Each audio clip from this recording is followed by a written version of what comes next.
From the past 2 days, we have spoken volumes about how AI would fit into education, about how we should transform our current pedagogies, our current educational systems to best fit in the future world. But what we have not yet spoken of is about transforming the development of AI for our educational system. What we have not yet spoken of is about fostering the responsible AI development so that it best improves the world of education and best benefits all mankind. So, to speak some more about ethical decision making and responsible AI development, we have a panel discussion. Moving forth, for our first panelist, we have Lieutenant General Surendra Kulkarni. Lieutenant General Surendra Kulkarni has served in the army for nearly 4 decades. In recognition of his special contributions, he has been awarded the Param Vishisht Seva Medal by the President of India and many more. Moving forth for our second panelist, we would like to invite Ms. Minal Desai. Ms. Minal is the director at the GEMS Genesis Global School, Hyderabad. She is an economics and education graduate and possesses a keen understanding of design. She loves to talk of schools, students, and parents through her channel, Musings of a Master. Further, for our third panelist, we would like to invite Mr. Sivakumar Srinivasan. Mr. Sivakumar is the director at the Hiranandani Upscale School. He is a passionate believer in the inculcation of parents into school education and values transparency and communication with the parents in regards to progression of their children. And finally, for our last panelist, we would like to invite Ms. Manju Surendran. Ms. Manju is the director of academics at the Fravashi International School of Academics, Nashik. She is incredibly skilled in curriculum design, classroom management, educational leadership, and teacher training. And last, but definitely not the least, the moderator for this panel discussion, Ms. Pratima Gupta. Ms. Pratima Gupta is the assistant director of the Sunbeam Group. She has been associated with education for over 2 decades with an MPhil in psychiatric social work. The study of human behavior, learning, and development are the core areas of her interest and expertise. We are to invite ma'ams and sirs to the stage. Over to you, ladies and gentlemen. Srinivasan wanted to know where he's supposed to be. I said, please understand your role in society. Ladies are in the center, the men are on the periphery. Good afternoon, everyone. It does not require AI to let people know where is the position of men and women in society. We human beings have been doing it to each other for countless generations now. So the general is firmly ensconced on my right, and another gentleman on my left, and we women typically are sandwiched between the men. Well, setting the perspective for the panel discussion today, we've talked a lot about AI, and we had Madhav ji telling us that AI को तो अब साष्टांग दंडवत कर लेना चाहिए और भगवान मान लेना चाहिए. Kalnashekar talked about becoming transhuman and integration of AI into human life to an extent where we are losing touch with our own selves and probably at some point of time may become part machines, part human, or whatever is left.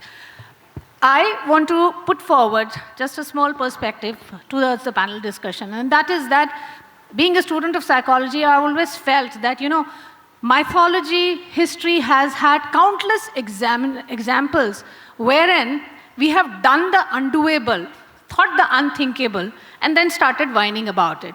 Starting with someone like an Icarus who flies to the sun, gets his wings ripped off, or the Pandora's box which was opened by Pandora, and when she said, I didn't mean to do it, I didn't mean to let forth miseries upon the world, to an Oppenheimer who makes the nuclear bomb and then gets depressed about it because I did not understand the scale of devastation it would bring about, to an Ashoka who wages the Kalinga war and then looks at the chaos he has created and says, what have I done? To a modern day Ashoka, Sam Altman, the CEO of OpenAI, who says, we have created something which has run away from us, and I entreat/appeal governments to put guardrails because this thing is going to really cause untold devastation. So that has been happening since times immemorial, to someone like Lord Shiva also, meaning no offense to the deity because I reside in his domain, who gives the blessing, the boon to Bhasmasur, and then says, but then I gave it. And now I do not know how to manage the devastation that he has caused. So this has been the bane that we have carried for innumerable times in mythology, in history. Is AI not something similar? And aren't we again whining about something which we have done, unleashed upon the world, and then are having conventions, are having forums, and are, debating about, now what do we do? Someone please help out. Well, the answers are here because even as you and I are talking about it, as early as 2021, the UNESCO had put up a recommendation and had said that there are 4 core values which AI must take cognizance of. So the guardrails are there.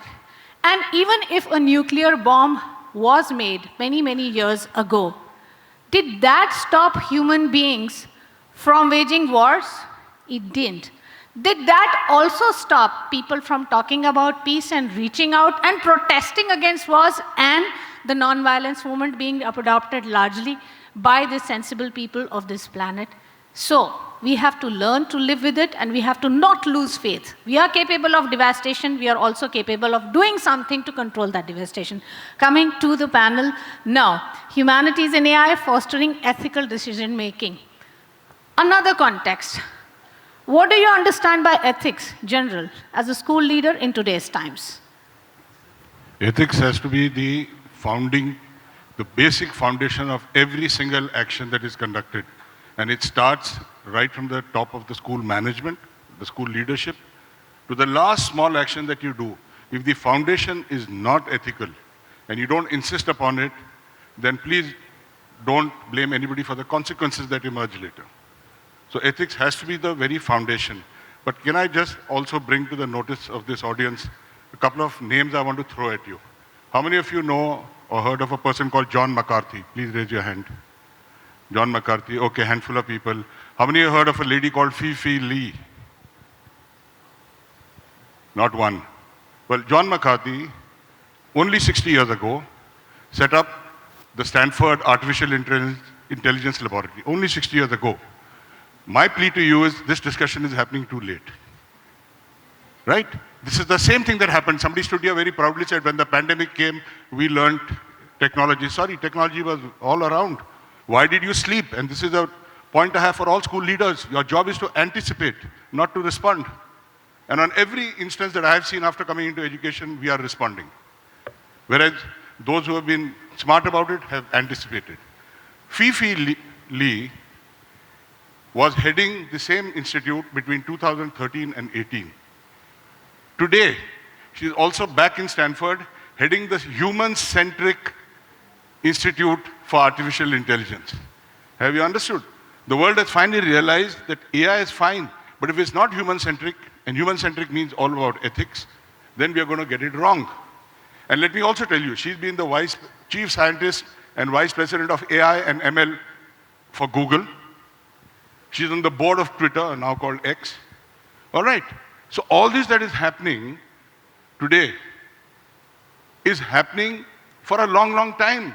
But they have understood that you need to be human-centric. And I think the moment you understand human-centric and ethics together, I think the rest of it will follow. Right. Thank you, General. So human-centric and ethic, they go hand in hand.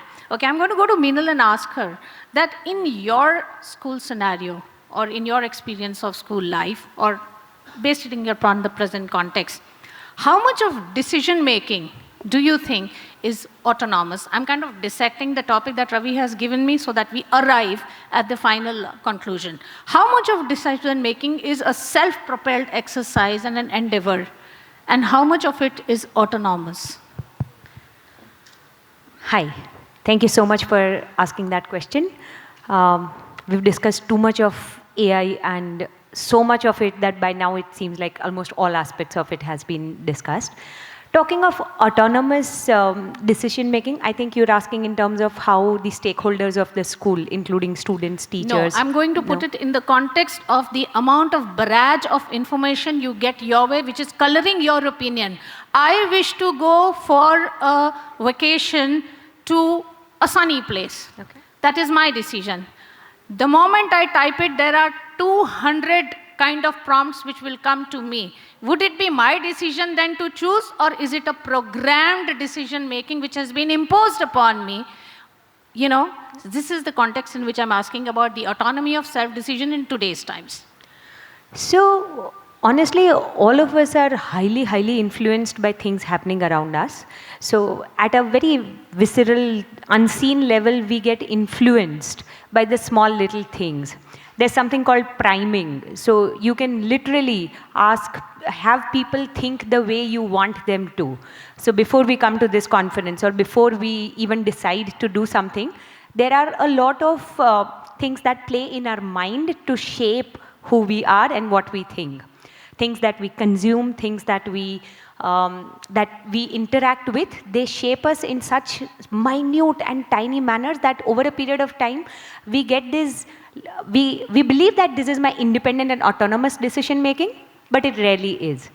One of the biggest challenges that our children and we face as well is how do we stay away from this? How do we really tell that this is coming from this influence?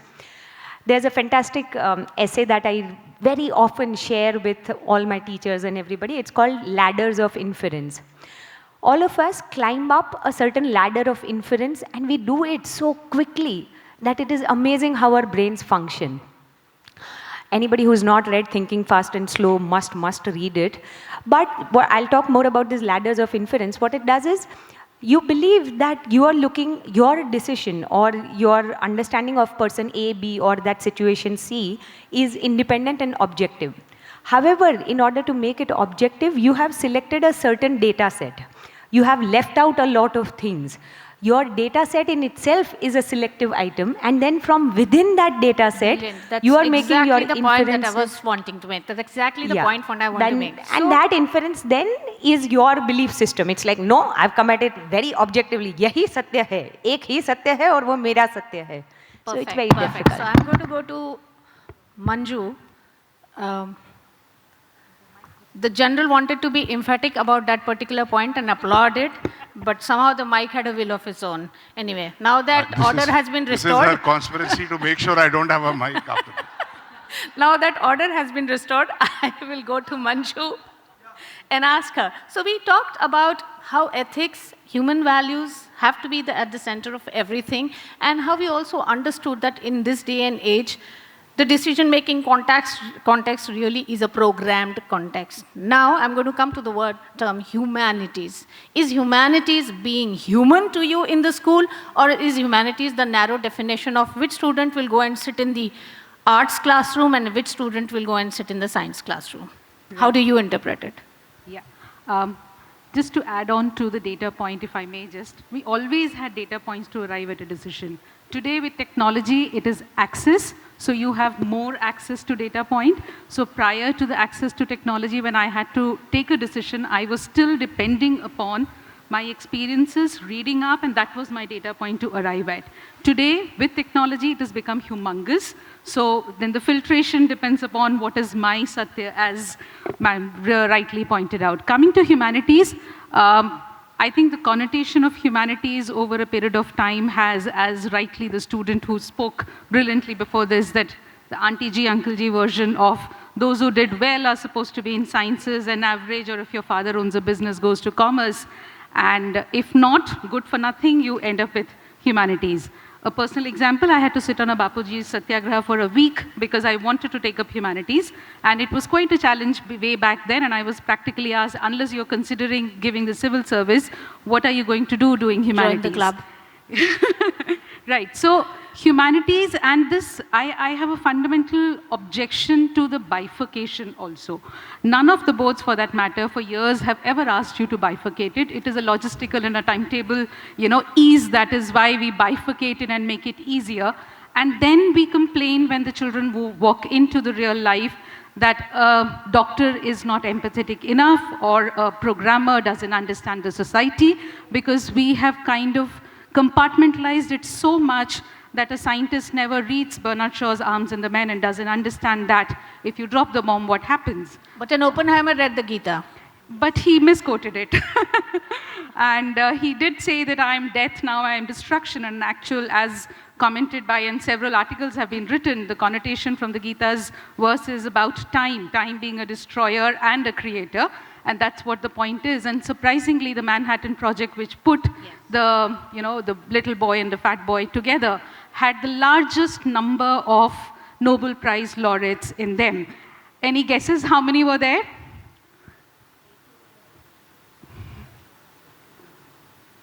2 extra polos if you get the correct answer in front of you. 31 Nobel Prize laureates. So with 31 Nobel laureates who didn't know what they were putting together, and that's where, typically talking about the humanities division of subjects, you need to read the sciences along with the history. You need to bring in sociology and psychology into the classroom. You need the beauty of literature coming into the classroom beyond getting the score in the English examination. So now that the context has been well and truly set, I'm going to go to my fourth panelist and said, you need to read sociology along with chemistry. You need to read perhaps history along with physics, and maybe take up music and biology together. Will that foster a more responsible and ethical decision-making if we have an integration of science, read that as AI, in the classrooms? Thank you so much. A very happy afternoon, all of you. Thank you for having me here. Before I start answering questions, a slight anecdote from my own life. Just a few weeks back, I had a session with my teaching team. Since I knew that I'm going to give a speech on artificial intelligence, I wanted to just have a warm-up with my teaching team. So when I was talking about the challenges posed by AI to my team of teachers and getting them through some of the AI tools which are really posing the ethical challenges, I mentioned about 2-3 AI tools which can be used to bypass the paywall, and you can read the articles and research papers without paying a penny. And also another AI tool where you can hack the details of all the LinkedIn members, even though if they are not in your contact list. So I thought I should not tell the AI tools, but somehow in the flow, I told the name of the AI tools which can be used to do these unethical things. And some teachers suddenly started taking notes of the AI tools, which I mentioned. And I suddenly realized the ground reality is, even though we talk about ethics and everything, when it comes to decisions, instinctively, we don't consider ethics. We are going by what we need at the moment. This will benefit me. It is unethical, still I will do it. And it comes not just to the end user. I thought about the developers of those AI tools. What kind of ethics they had when they developed with infringed the intellectual proprietorship and the data privacy of the owner of the data. So obviously, as you said, when it comes to making sure that we are creating an ecosystem of responsible AI, it is imperative that we hear the voices from everybody. Not just the scientific and technological domain, but also from the humanities. So it's so essential that we create an ecosystem which honors the voices of all those people. And for that to happen, these coexistence of disciplines have to happen. Already it has started happening in consideration of the recent huge commercial boom which happened in AI research. Governments, civil societies, and large tech companies have invested heavily on creating interdisciplinary teams to ensure that ethics is woven into the fabric of whatever is done as part of AI. So there was a statement I read which said that AI is as ethical as its developer. Simple and straight, So, and that it also may not have or does not have a moral compass. Now, when we are talking about, academic integrity, which is something which really, really is the concern for all of us educators out here, and everywhere else.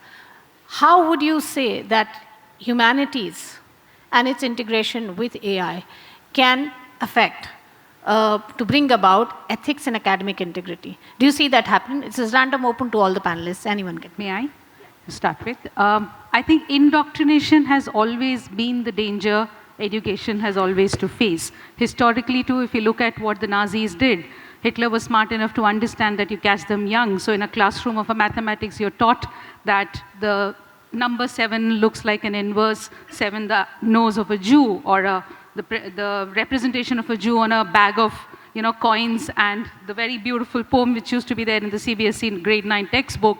When they first came to me, I did not do anything because I was not a communist, and it goes on to the end. When they finally came to me, there was nobody to stand up for me. These are discussion points in a classroom which would always tip you to encourage children to find their moral and ethical compass. There is no magic potion or a pill to pop in to bring about that. And our responsibility as educators, as leaders more so, is that we need to understand, talking very candidly about it, this house full of educators and impact makers, we need to understand, taking a personal dig at it, I'm closing to 50 very soon, so I'm scared about the children that are going to come out of these classrooms and make those policy decisions which is going to impact my old age. I would like those decisions to be ethical and morally right, and in a society which would be able to take it further. So in that, what we teach in the classroom, the humanities lends itself more. There is no doubt about it. But we don't, again, what I said fundamentally, we don't compartmentalize it. We need to understand that how you bring that into all aspects of teaching learning experience in a classroom. And that is possible if I understand it from a outcome-driven concept. Okay, thank you. So, General, my question to you, I'll just take you once again to the Hollywood strike, which has, by the way, I think 2 days back, entered its 100th day. So, in a world where art is also going to be automated, where original scripts and original music are perhaps going to be scanned about whether they are original or not, do you feel that humanities, rather, is under attack where it comes to its the proliferation by AI in this domain of creativity, intuition, of aesthetics also? I think this whole debate is going the wrong direction. It's taking a moralistic tone. Ethics is not about morality. Ethics is about how we do business. I would request all the heads in this hall to go back and conduct a survey of an ethics index amongst your staff. If you are above 99%, your school culture is correct. If you are anything below 99%, and I'm being generous, it should be 100. So please put your hands on your hearts and say that before you lecture to the students, will you reach out to ChatGPT yourself? So please, it is, I told you at the beginning, it's a foundational issue. It's nothing to do with somebody cloning somebody's music, somebody doing, sometimes it helps to clone. I'll tell you, there's a lady whom I know who heads a group of schools in Ahmedabad. You may be knowing her, Manjula Pooja Shroff. She's got a clone made of herself. Okay. Sometimes, not in her case, she's very pretty looking. But in some cases, it may be good to get a clone made, and that voice may be far more enchanting than the real person. So nothing is wrong with all this. Please understand, let's not go down the wrong path. Let's stay focused on the issue of ethics and AI going together. The same thing happened when it came to computers. Today, is there no scam with you on your mobile phone? Is there no scam with you at the ATM? Right? Somebody is doing that scam. A human being is doing that scam. All right? And young children have two great qualities. They are fantastic observers and they are better imitators. All right? So you will find, if you're driving along the road and you take out a wrapper of your whatever you're eating, some snack, and throw it out of the window, to your kid that will be acceptable behavior. All right? And then you will have these big drives in your school for, we love the environment, June 5th, Environment Day, and you'll do something. Please understand what I'm trying to say again and again. I have gone around to many, many schools in the last few years that I'm around. I've spoken to children at random. And let me tell you, we collectively as an educational fraternity, I'm guilty as much as you are seen to be ethically corrupt. If the kids have this view about us, we better introspect and wake up. So, okay, that was a strong, strong statement indeed, and I'm sure it resonates with all of us. Open to debate by anybody who thinks who's ethical. I'll have a chat. All right, the General will have his debate later on post-panel, and all people who are feeling suicidal, kindly meet him later, after the room, outside the room. My question to you, Minal, would be something to elaborate upon how would you feel about a student turning in a project or an answer sheet which has not been obviously written by the student and which is, you know, as a teacher, that it is completely, completely fake and not the students. Okay. So what do your ethics tell you at that point of time? How would you treat that student? So if I am a teacher and I've received an assignment from a child, which is obviously not done by the child, and I can tell by the absence of spelling mistakes in there, because a child doing it by himself would have some of it, but when it is glossily written, and I can tell that. Okay, and I will speak not just for myself, but for every member of our school. Every member of our school. I think the first thing that we would end up doing is call the child in and ask them in a very non-judgmental manner and ask very properly that, is there anybody who helped you with this assignment? Because the moment you tell them that this is cheating or that you have copied from somewhere else, the child is already on the defensive. The child has kind of given up on it. So yeah, I would have a one-on-one discussion with that, and we would want to understand what led you to it. Was it that the assignment came in late? Was there something personal that happened? What made you cheat on this exam? Why are the stakes so high for this assignment that you had to err on the side of cheating? So it kind of reiterates what the General said, that if your ethics are in place, and if you are absolutely human-centered, then you need not be worried about your students being ethical in their decision-making of the usage of AI, which comes to the other part of the panel discussion topic, responsible AI development. What is your take on that particular phrase? As I said earlier, to have an ecosystem which is having prudent AI knowledge as well as ethical practice, we should make sure that education and legislation go hand in hand.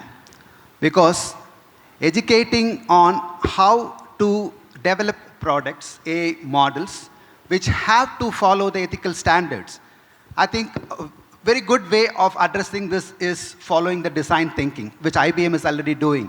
In their design thinking, there are layers, where the first layer is about identifying the intent behind the investment in the AI model. That sets forth the ethical standards. What are the ethical standards by which I should prepare the AI model? And then second comes how the data sources should be collected, whether the consent of the owner of the data has been collected, and then it is used for training the AI model. Third comes evaluating the impacts of the AI model on the end user. And then you create that tech ethics by design, while even well before the programming code is written, the ethical code should be cracked. So to crack the ethical code, the design thinking itself, everybody, all the stakeholders, right from the humanities, right from the science and technological fields, they should come together and give their perspectives and input so that this is causing an AI model which is almost foolproof in terms of ethical hacking. That's what I feel. So from AI, we have moved to ethical hacking also. So wanted to add something? Yeah. Yeah, on this issue of responsible AI development, please understand, he spoke very rightly about legislation, regulation. It's the month of August, good time to reflect on the story of the atomic bomb. 2 were dropped in August, as you know. After that, because the governments got into the act and kind of came up with a theory called mutually assured destruction. So everybody behaved themselves, ki, look, main marunga lekin tere ko saath leke jaunga. You understand? So that kept the balance. AI is not being operated under government control. It is a completely private enterprise. And therefore, any kind of regulation that you bring in can only be in response to something AI has already done. You cannot pre-regulate AI. And therefore, don't try and think that legislation and governments can do it. All government can do is ban it. Yahan pe, like I know in Rajasthan, is very good about it. Constable ka exam ho raha hai, internet band kar do. Because they know the standard of their ethics. Teachers ka entrance exam ho raha hai, internet band kar do. उनको पता है future teachers कहाँ से आने वाले हैं और क्या करने वाले हैं. So please understand, you cannot do this. You can ban something, you can't regulate it. So therefore, AI will happen the way it happens. Profit will be the motive for most. Yes. And there are huge profits because scaling in AI or technology is so easy today. True. Right? A video game takes 5 or 6 years to produce. Its success or failure lies in one day. On the first day, it's either a success or it flops. And billions of dollars have gone into it. You tell me, why would that game maker try and be ethical about it? Please, he's a fool to have invested 5 years and $1 billion. So please understand this. Let us not be the, what should I say, that Miss World kind of thing. Don't want to see tear in somebody's eyes and all that. Let's be realistic about it. AI is going to be around. We have to be smart. If our own actions are ethical, that's the only control you have, nothing else. So, okay, we have to be smart. Smart in terms of what? Smart in terms of limiting the usage, smart in terms of being able to identify the ways in which it can be misused, or smart in terms of using it and yet understanding the potential of its probable devastation. Difficult. Say, whatever track we pick it up, we are well past the stage of saying that, like General very rightly said, ban it, control it. We have to learn to adapt to it. And how you adapt to it is the way forward. Taking on what Madam had said about the assignment when you gave her an instance. I think I would ask the child to cite the ChatGPT there and also probably in front of me discuss the prompts that she had written, and if you were given a choice to change those prompts, how would you go about it? So what am I looking at? I'm looking at the child's thinking ability. That is what I need to, because if I get into the point of just trying to control it, that nobody is going to use ChatGPT, I think I'm living in a fool's paradise. It doesn't help. We have to be progressive in accepting, adapting and acknowledging the role of technology in our lives, and it is only going to move forward. So the smartness has to come in, because I had an international curriculum school, and I still have early years program parent coming to me, sitting in front of me and asking me, Mera bacha JEE likhega ki nahi? And my standard answer to that is, do you know 10 years down the lane whether JEE exists or not? And I have parents in grade 1 and 2 who fight tooth and nail with me that you're insisting that children don't rote learn the multiplication table. Humne aise seekha tha, aap aisa kyun nahi seekhte? And my standard answer, which has become a takya kalam in my city, is that I said, please take out the phone that you're using today. And why the hell are you not using the tring phone? Nahi, wo to badal gaya hai. So why the hell should the classroom not change? So it's and it is a fact that the classrooms have not changed. Our expectations are very rooted. So this, this elasticity that we show of resisting what is coming through and packaging all that into moral, ethical things about, whether it is technology or how you respond to a plagiarized assignment which has come to. So if we question that and learn to pick it up, I think it will change. So, thank you. Adapt is the word that I'm going to take from Manju. And I'm going to ask the audience, and of course to the panelists also, this question. On a scale of 0 to 10, how would you rate the apprehension and fear amongst the teaching fraternity where it comes to something like AI? 10.5. Kulshekar says 10.5. General teaching fraternity, definitely 9 on 10. And 9 on this 10. is not the actual data set. The people sitting here are not the chosen ones. Are the chosen creme ones. de la creme. Yes. They do not represent. They are not the representative set. Area. No, they are a very exclusive club class. Definitely not the cattle class, as some would want to be, and yet are not. Anyways, so given this kind of a prevalent apprehension, how many of our school leaders and school teachers, and I'm talking about the masses here, would be able to actually go into their classrooms? Do you envisage a day where the teachers go into the classroom, probably have an Anand Kumar-like teacher going into the classroom and saying that, okay, here is what you can do with AI. And I also, before coming to the classroom for today's topic, used GPT or any other such forum and prepared my lesson plan. Do you envisage such days happening in the masses, not in such gatherings? In the masses, no, not in the near future. But I am a great believer in human potential and in the ability to change. So am I optimistic about that change happening? Yes. But given the present circumstances and the situation that we are in, I think the school leader would be very inclined to just ban it altogether, like the government does, to say that let's stop this, let's not allow this. Because banning is so much simpler than having a dialogue, having a conversation, and being open and vulnerable to your own students and saying that, yeah, I learned from somewhere else. It requires huge amount of humility, and very often I find it missing. Okay, keyword being humility, being realistic, acceptance, and of course our takeaway perhaps is that it is our fear, our own apprehension, which sows the seeds of these doomsday prophecies which are being bandied about. Part of it could be very, very real, but a lot of the demon has been created by us also. We've got about 9 minutes on the clock, so if the panelists don't have anything different or, disruptive to add to the discussion, I will throw it open to the audiences. You used a their bad questions. word. You used disruptive, you tickled me. What's wrong with her? मैं चुपचाप खड़ा था. इसने छेड़ दिया. Now tell me. I have not only to moderate, but to instigate some discussion. Let me tell you, during the pandemic, one of the favorite things I heard was a thing called proctoring. All of you are in love with it? All of you have used it? Because everybody was saying, we are using AI to do proctoring. Okay. And this is the biggest monkey the edtech companies made of all of you. I have been hauled up by my own board as to why did you not do proctoring? You conducted all exams throughout the pandemic without proctoring. I said, because I've got the solution to proctoring. What is your solution? I said, let the guy write any answer he wants.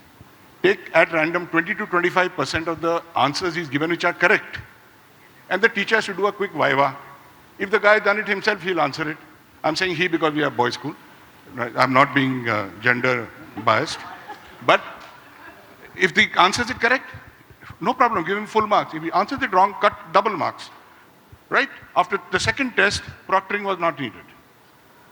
So please understand this, that your common sense and your brain can work better than AI if you don't fall for the tool blindly. All right? And therefore, yeah, okay, Lakshmi wants to ask a question. Lakshmi. Wanting to ask questions. And Lakshmi is something I've been in search for my whole life. And please address it to the panelist you want the answer from. No, I'm not asking a question. Lakshmi is asking a question, and Lakshmi, I've been looking for you for a long time in my whole life. Abhi tak Lakshmi aa rahi hai. No intimidation of the panelist, by the panelist of the audience is allowed, General. So we will I'm not intimidated. I'm not at all. No, I'm just thinking that, when I hear the questions about a child turning in an assignment helped by ChatGPT, and I know a lot of our teachers now use ChatGPT for lesson plan. Some of them don't even use that. They just cut, paste, copy. Sometimes same teachers sit together and say, we all together, made one lesson plan. Is this a need for looking at redefinition of ethics? Because I think our traditional ideas of ethics is to catch you going wrong. Yeah. When you're given the tool of AI and ChatGPT, they're not going wrong. And I loved what you said, Colonel Saab. Colonel, no? General Saab. Sorry. Oh my God, this cannot be forgiven. Lakshmi, I am flattered you called me a colonel. I feel so young. Thank you. Sorry. Yeah, but you're young. Okay.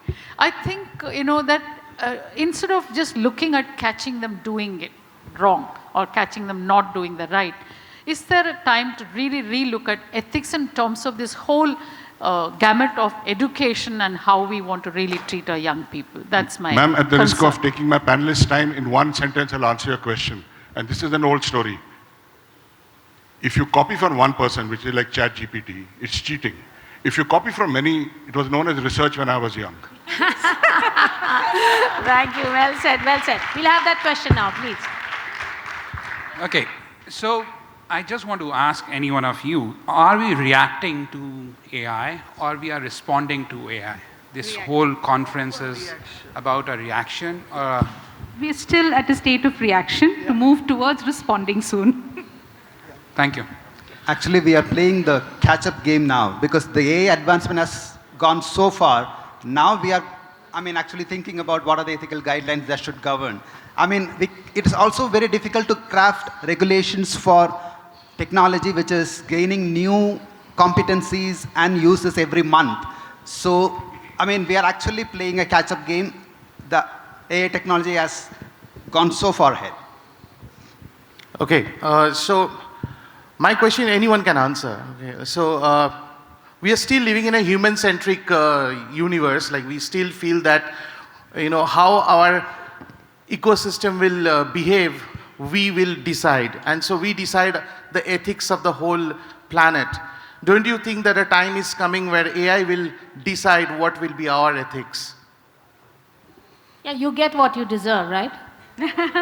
So the do unto others, you did it into them, and now you're getting your side Exactly, back. that was the point. So do not whine who did it in the first place. So yeah, truly, at that point of time, and from that postulate, I do feel that we are not the decision makers here, and soon we will not be the decision makers. Thank you, thank you. I just have a statement. I think, sorry, please. I had a question to the panel. This room is full of people who actually cater to education to a very privileged section of society, if I may say so, with the exception of maybe the esteemed gentleman from the Gantar schools. But largely, if I make that generalization, my question to the panel is, do you think AI will be a tool through which we will have a level playing field for the have-nots? Agree. Do you think access to information, do you think access to training or a kind of a class education which many of our children are deprived of, do you think is a game changer in that sense? I absolutely agree to that. We absolutely agree to it. Yeah, I feel that the panel agrees to it. I'm going to go to the lady at the back. Would someone please take a mic to her, or you may come up to the front. Yeah.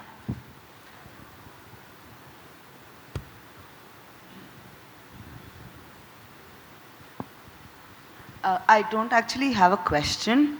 I think I just wanted to throw this out open to the floor, and this is something that I've been thinking about since yesterday. I guess nobody has really spoken about internet governance as such. We're mostly talking about governments doing bans and things like that. But internet governance societies The general did talk about it, yeah. Yeah, no, but I think it was more from national or state governments and things like that. Internet governance bodies already do exist. There is a society called ICANN Society that runs a bunch of programs for children to learn, for educators to learn, for people in professional capacities to learn from.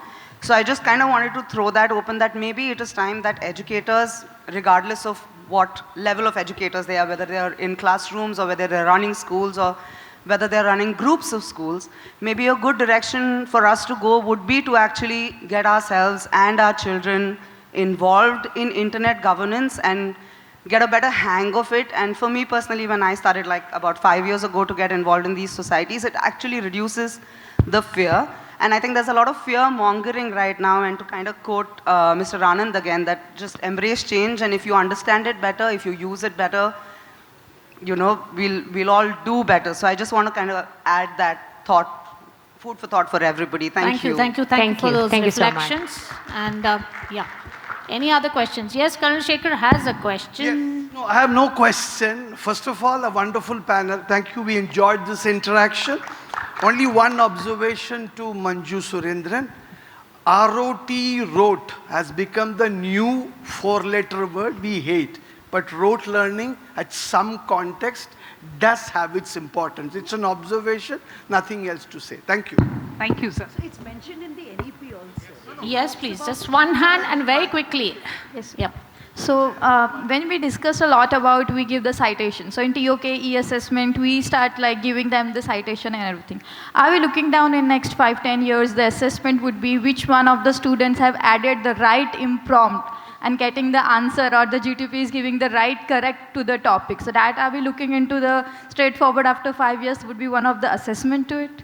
Thank you for that brilliant question. I will be taking it, and the panelists will take it outside the arena, because we have 36 seconds left for Chennai, and I was very, very sure that I will not let it play during the panel time. Thank you so much. 30 seconds of Chennai, please.